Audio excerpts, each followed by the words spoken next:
एक गोपी के मन में एक भाव आता है। उसने देखा यशोदा मैया के आंगन में श्री बालकृष्ण जी खड़े होकर के माखन की याचना कर रहे हैं, मचल रहे हैं। और मचले हुए श्री ठाकुर जी को देख करके उसके हृदय का भाव ऐसा आया कि मेरे जीवन में कभी ऐसा दिन आएगा क्या? मेरे जीवन में कभी इस तरह का सूर्य उदित होगा कि मैं बालकृष्ण को अपनी आंखों के सामने मचलते हुए देखूं। मेरे हृदय में भी कभी ऐसा भाव आए, मेरे जीवन में भी ऐसी भोर हो कि श्याम सुंदर नंद किशोर मेरे आंगन में खड़े हों, मुझसे दधी की याचना कर रहे हों, मेरे घर में माखन का भोग लगा रहे हों और मैं अंक में भर करके उनको अपने जन्म जन्मांतरों की जो विरह की पीड़ा है उसे दूर कर लूं। वे कह रहे थे मैया री मोहि माखन भावे, जो मैं वा पकवान कहत तू मोहि नहीं रुचि आवे। ब्रज जुबती एक पाछे ठाणी, सुनत श्याम की बात मन ही मन कहत, कब हूँ अपने घर देखूँ माखन कहत। बैठी जाऊँ मथनिया के ढिग में तब रहूँ छुपानी, सूरदास प्रभु अंतर्यामी ग्वालिन मन की जानी। प्रभु तो अंतर्यामी है, उसके मन में भाव आया कि मैं मथानी के ढिंग बैठूंगी और बैठ करके जब श्री ठाकुर जी पाने लगेंगे तो जाकर के उनको अंक में भर लूंगी। श्री ठाकुर जी के मन में भी आया कि इसकी भावना का भोग लगाना चाहिए। श्री ठाकुर जी वस्तुओं का भोग नहीं लगाते भाइयों बहनों। आपने क्या दिया ये महत्वपूर्ण नहीं, आपने कैसे दिया ये महत्वपूर्ण है। आपने क्या अर्पण किया ये महत्वपूर्ण नहीं, आपने कैसे अर्पण किया ये महत्वपूर्ण। गोपी के हृदय में जो भावना आई उसका भोग लगाना तो श्री ठाकुर जी को स्वीकार था ही। दूसरे दिन बहाना करके कृष्णचंद्र के मुखचंद्र का दर्शन करने के ताई भागी भागी गई, बाजी बाजे गई और बोली मैया मुझे तुम्हारे यहाँ से कुछ गाय का गोबर चाहिए, उत्सव है। उद्देश्य तो था ठाकुर जी का दर्शन करना, मूल भाव तो श्री ठाकुर जी के दर्शन करना था, लाल जी की मुस्कान को लखना था। यशोदा मैया ने कहा जा गौशाला से जितना गोबर चाहिए वो ले लेना। बाजती हुई गई गौशाला में, गोबर की टोकरी वहीं रख कर के बोली लाला या गौशाला में नहीं, मैं गोबर लेने के लिए नहीं आई हूँ, मैं गोविंद का दर्शन करने के लिए आई हूँ। अगर तुम नहीं आओगे तो आज यहीं प्राण त्याग कर दूंगी, पर यहाँ से जाऊंगी नहीं। ये गोपियों का भाव है नारायण।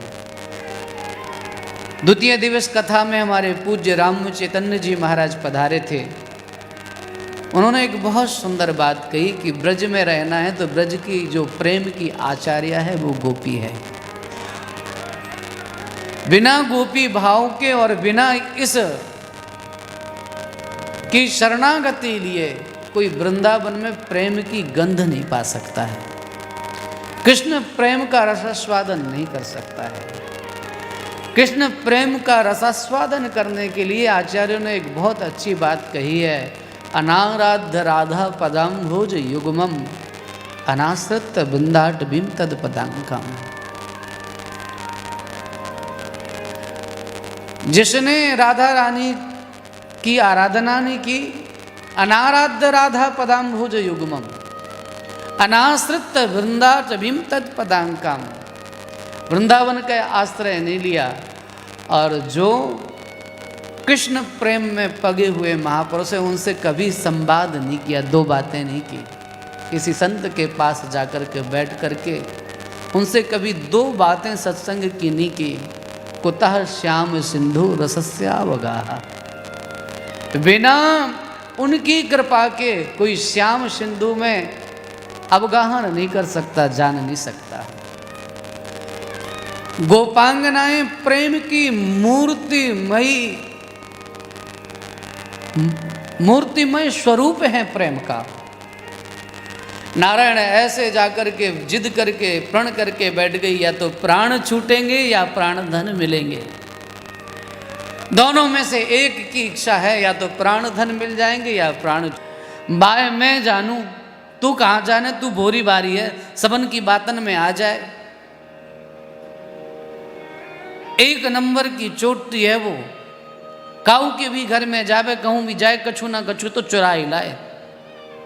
भैया को लगा लाला को कितनी चिंता है, पर गौशाला में से भला वो चुराएगी क्या।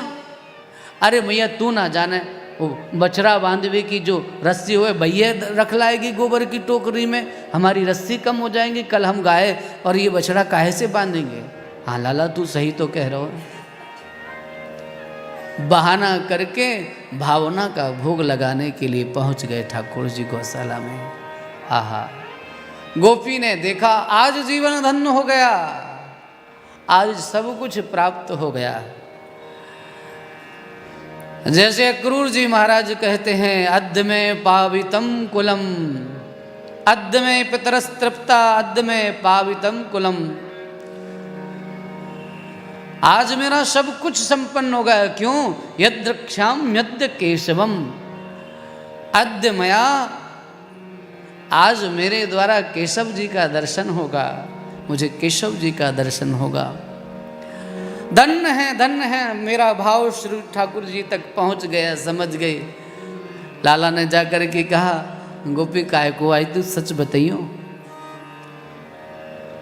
बोले गोबर की टोकरी लेने के लिए आई हूँ, भर लिया है, अब मेरा मन ये है कि तुम उचवाए दो, मतलब सिर पे रखवाए दो।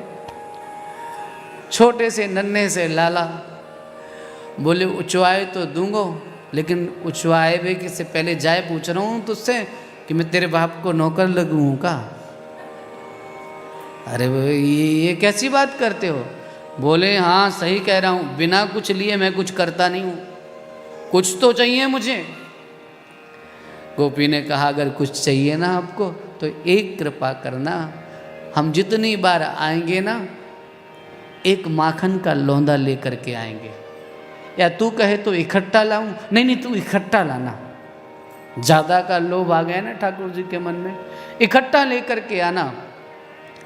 तो जितनी बार मैं उचवाऊंगा उतनी बार के लौंदे माखन के तुझे देने पड़ेंगे, गोले देने पड़ेंगे। उस गोपी के मन में भी लालच आ गया दर्शन का, जितनी बार आऊंगी उतनी बार दर्शन तो होंगे। बार बार आती है, गोबर रख करके जाती है, बार बार दर्शन करती है श्री ठाकुर जी के। श्री ठाकुर जी हाथ ऐसे बढ़ाते हैं, उचवाने की कोशिश करते, नीचे जो धोती बंधी थी, कमर पतली पड़ गई, धोती नीचे। गोपी ने कहा लाला ये क्या। बोले जो हो रहा होने दे, तू माखन की बात कर, बाकी चीज़ों पे ध्यान मत दे। आज हरि देखे नंगम नंगा, जल सुत भूषण अंग विराजत, बसनहीन छवि उठत तरंगा। आज हरि देखे नंगम नंगा। एक एक कपोल पर निशान लगाती गई, और श्री ठाकुर जी की कृपा से उसके द्वारा लगाए गए जो निशान थे श्री ठाकुर जी के मुखार बिंद पे, श्री पूज्य महाराज श्री कहते श्री ठाकुर जी का मुखार बिंद हो गया गौमय मंडित भाल कपोलम। गोबर के निशान से आच्छादित है पूरा मुखार बिंद, आवृत है। अब तो माखन दे दे। उसने कहा लाला दम है तो ले लियो, जा रही में तो अपने घर पे आकर के चुरा लियो। अब तो श्री ठाकुर जी को ऐसी ईर्षा हुई, इसने मुझे छल लिया, छलिया को छल लिया। अब बताऊंगा तेरा नाम कहाँ है। बोले नाम मेरा प्रभावती है, आज तक मैं किसी के प्रभाव में आई नहीं हूँ, सब मेरे ही प्रभाव में आते हैं। कुछ लोगों की आदत होती है ना, मेरा नाम ये है, मुझे जानते नहीं हो। बहुत सारे लोग होते, थोड़ा कुछ हुआ मुझे नहीं जानते हो। बहुत सारे लोगों से पड़े हो के पाले, मेरे पाले में नहीं पड़े। अरे भैया क्या करेंगे तेरे पाले में पड़ के। ठाकुर जी से ऐसी ठाकुर जी ने ऐसे ही शर्त लगा ली उस गोपी से कि आज तो अब तो इसी के घर में चोरी करना है। उसी के घर में चोरी करने के लिए गए, उसके साथ में उसका जो लड़का था उसको घोड़ा बना दिया। पर वो गोपी भी बड़ी सयानी, उसने माखन की मटकी पे घंटी बांध दी अब उन्होंने ठाकुर जी ने बंदरों को खिलाया, ग्वाल वालों को खाया, तब तक तो कुछ नहीं हुआ। जैसे ही ठाकुर जी ने भोग लगाया घंटी बज गई। गोपी दौड़ती हुई आई, आकर के बोली, पकड़े गए प्रभु। बोले तुझसे तो बात में बात करूंगा, पहले जा घंटी से बतरा लूं, या घंटी से बात कर लूं पहले।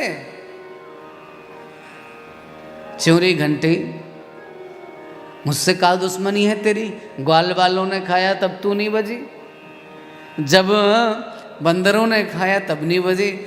उस घंटी ने हाथ जोड़ के कहा, प्रभु ग्वाल वाल खाएं घंटी ना बजे तो चलेगा, बंदर खाएं घंटी नहीं बजे तो चलेगा, पर जगतपति परमात्मा भोग लगाए और घंटी ना बजे तो कल से मंदिर में घंटी कौन बजाएगा? प्रभावती ने हाथ पकड़ करके कहा, मेरा नाम प्रभावती है, अब बताऊंगी यशोदा मैया को। खींचते हुए श्री ठाकुर जी को पकड़ते हुए लेकर के गई और नारायण चौराहे पर ही श्री ठाकुर जी ने कहा, प्रभावती वैसे ठीक है, तुझे जो करना है कर लेना, थोड़ा हाथ बदल ले, मेरे हाथ में दर्द हो रहा है। इतने प्यार से कहा कि पाषाण हृदय प्रभावती भी पिघल गई। उसने कहा ठीक है। जैसे ही ठीक कहा, इतने में उसके छोरे को इशारे से बुला करके बाग के छोरा को हाथ भाई के हाथ में दे दिया। उधर से दौड़ते हुए गए यशोदा मैया के आंचल में चुप करके बोले, मैया मैं तो पहले से कहूँ कि ब्रज की गोपियाँ मुझे बदनाम करने के पीछे पड़ी रहें, रोज कुछ ना कुछ बहाने बनाती रहती हैं। इतने में ये पहुँची, चिल्लाते, ओ यशोदा मैया क्या हुआ? देखो तुम्हारे लाला को पकड़ के लाई हूँ। यशोदा मैया बाहर आकर के बोली, कड़ी खाई धीक से घूंघट हटा के देख तो पहले। घूंघट हटा करके देखा तो अपने ही लाला को देख करके जो उसको गुस्सा आया, काटो तो खून नहीं, एक जोर से चपाटा मारा। बोले मुझे कहीं के तू कहाँ से आ गया? बोले मैया थोड़ा सा माखन का लोभ मुझे भी ठाकुर ने दिया था। भागती हुई गई, इधर से ये भागी, उधर से श्री ठाकुर जी फिर से नंद महल से निकले और चौराहे पर जा कर के बोले, भाभी जी राम राम। प्रभावती ने कहा, काले कलूटे कलुए, देखना मैं देखूंगी किसी को। बोले अब मत देखना, एक बार देखा तो तेरे छोरा का हाथ तेरे हाथ में पकड़ायो, अगली बार देखने की कोशिश करेगी तो तेरे खसम को हाथ तेरे हाथ में पकड़ा दूंगा। श्री ठाकुर जी ने अनेक ऐसी भाव भरी लीलाएं की। नारायण